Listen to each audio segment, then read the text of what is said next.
Could Doctor Strange in the Multiverse of Madness open the door for Deadpool to make his grand MCU debut? Who knows? It's the Multiverse of Madness. Literally anything can happen. There are some wild theories out there regarding the hotly anticipated sequel, and I'm here today to talk about some of the biggest game-changing theories and potential cameos that we could see in Doctor Strange 2. Will zombies be involved? Will the X-Men? Are we getting a new Iron Man? Let's discuss right now.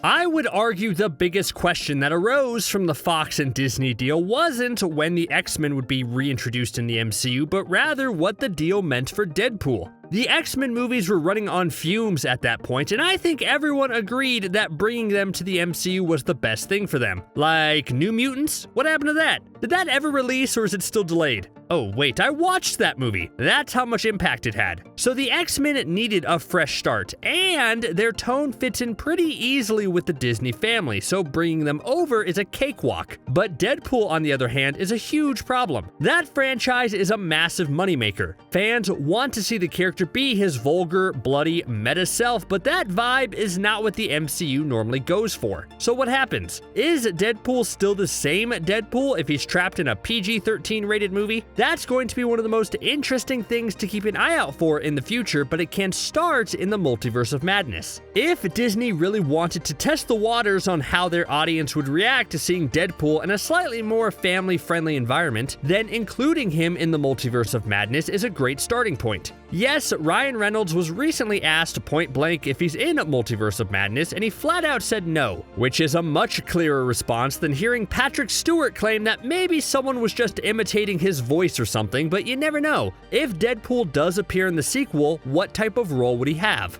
Obviously, it wouldn't be a big one. Probably more of a joke, similar to Venom's inclusion in No Way Home, but maybe it could set the stage for something bigger. Maybe Doctor Strange is having a massive multiversal fight that jumps through different universes and he stumbles upon Wade Wilson. Deadpool could be so overjoyed that he's finally being included in the Disney family, but is hurt when Strange leaves him behind. Funny moment? Absolutely. Imagine Doctor Strange showing up and Wade realizing he can no longer swear. I'd love that. But then when Strange leaves, Deadpool becomes even more determined to hop universes, setting the stage for him to show up later on. I'm just saying, Deadpool is too great of a character to ignore completely. But again, I ask the question, is a watered-down Deadpool that fits the Disney mold still a worthwhile Deadpool? That's a tough quandary.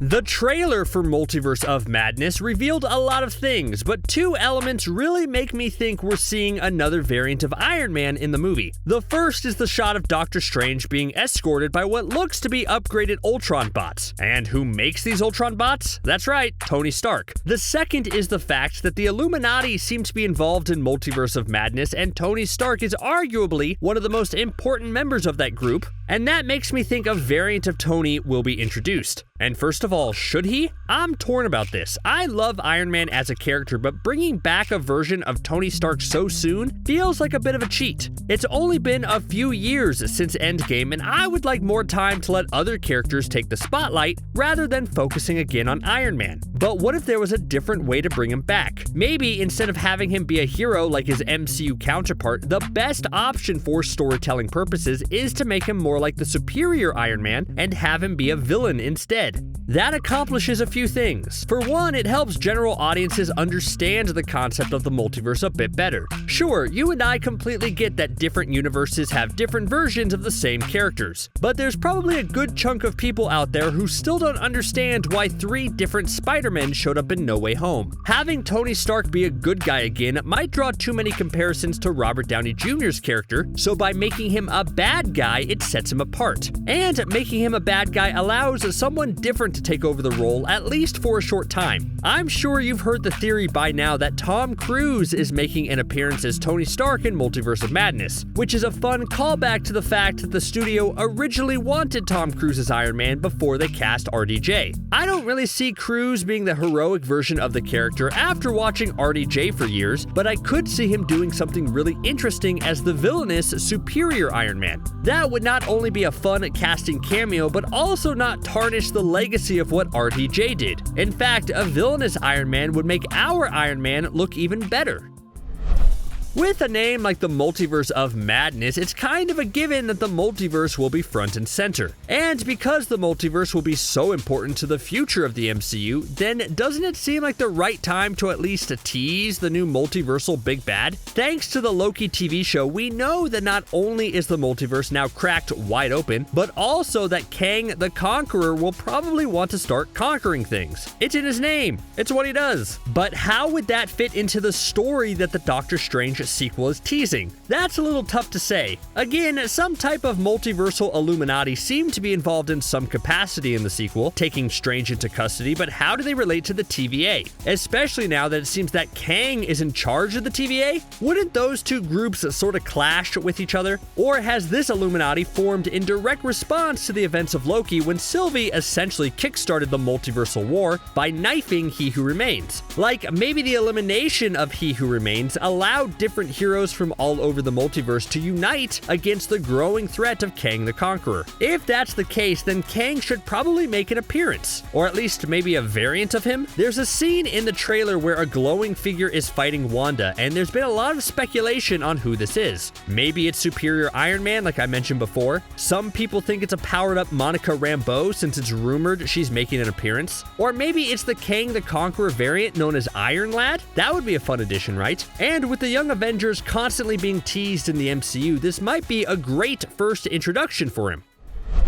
One of the big questions I have for the Multiverse of Madness is how much are they going to make Wanda the villain? Like, normally I would say the MCU wouldn't go that far. Wanda has become a fan favorite character, and after everything she's gone through, it wouldn't feel right story-wise for her to suddenly become the next big bad of the MCU. Like, sure, that would be awesome to see, as we'd be forced to watch the Avengers fight a villain who we've come to love and probably have understandable motivations. But I just don't think Disney or the franchise would do something that radical with one of their more marketable heroes. But of course, I could be wrong, because there's a lot of hints in the trailer that Wanda and Strange will be at odds throughout the movie. First up is the Shumagorath of it all. Wait, that's not right. It's actually Gargantos. Let me explain. In the trailer, Strange is fighting a creature that clearly looks like one of his most famous villains known as Shumagorath, an extremely powerful entity that has huge ties to the multiverse. That would make sense, right? Well, actually no. Merchandise has confirmed the creature is actually Gargantos, who looks sort of similar, but in the comics was actually a villain for Namor. Now, why do this? Well, it might be a rights issue, as it's a little murky if the MCU actually has the right to use the name Shumagorath.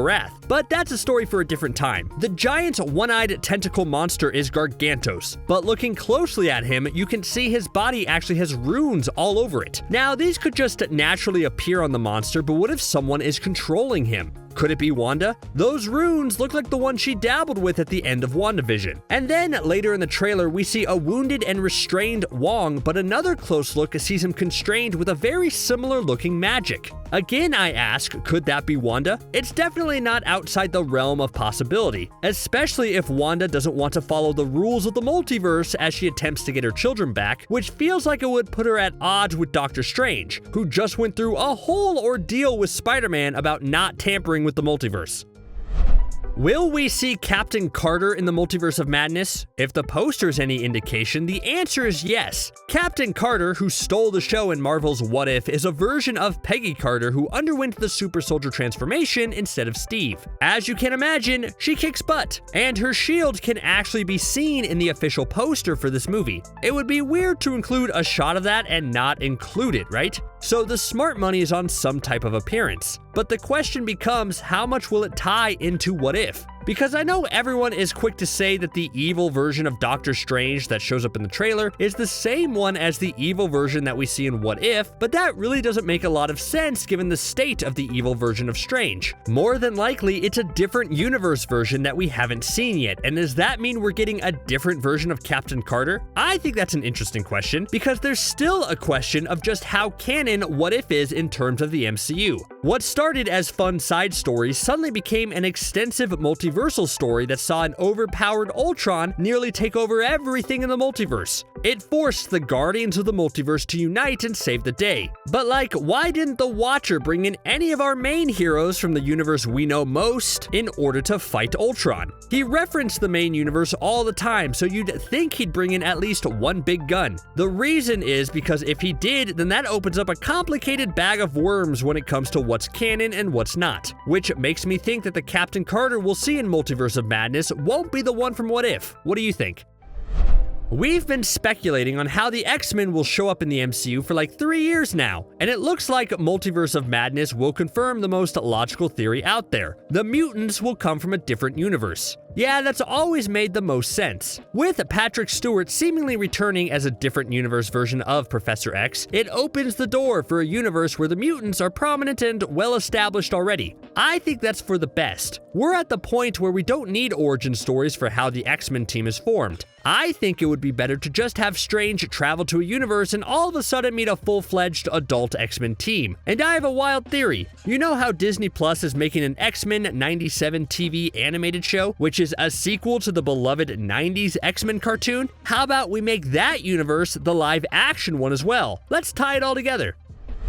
We've talked about the X-Men, so let's shift focus to the other important Fox franchise that's now in the Disney catalog, the Fantastic Four. We know a Fantastic Four movie is in the works, with Spider-Man director Jon Watts set to direct, but could Doctor Strange 2 finally give us a glimpse at Marvel's first family? I would say maybe. At least we could see Reed Richards, as he usually plays an important role on the Illuminati. And you don't even need to make it a big role. Showing us what actor is going to play Reed Richards or any of the other Fantastic Four would finally bring to an end the classic question of whether John Krasinski and Emily Blunt will be Mr. Fantastic and Sue Storm. I don't know about you guys, but I just want to know one way or the other, so if Multiverse of Madness answers that, it's a win in my book. A peculiar shot in the Multiverse of Madness trailer seems to indicate that animated universes are fair game in the Multiverse of Madness. If that's the case, what universes are we going to see? The most logical choice is obviously any of the What If universes. But if that's the case, doesn't that raise a bunch of questions? Like, if you're a live-action character and you enter an animated universe, do you immediately become animated? Or is it a Who Framed Roger Rabbit or Space Jam type of scenario where you stay as yourself but everything around you becomes animated? This will be the question that keeps me up at night until Multiverse of Madness is released.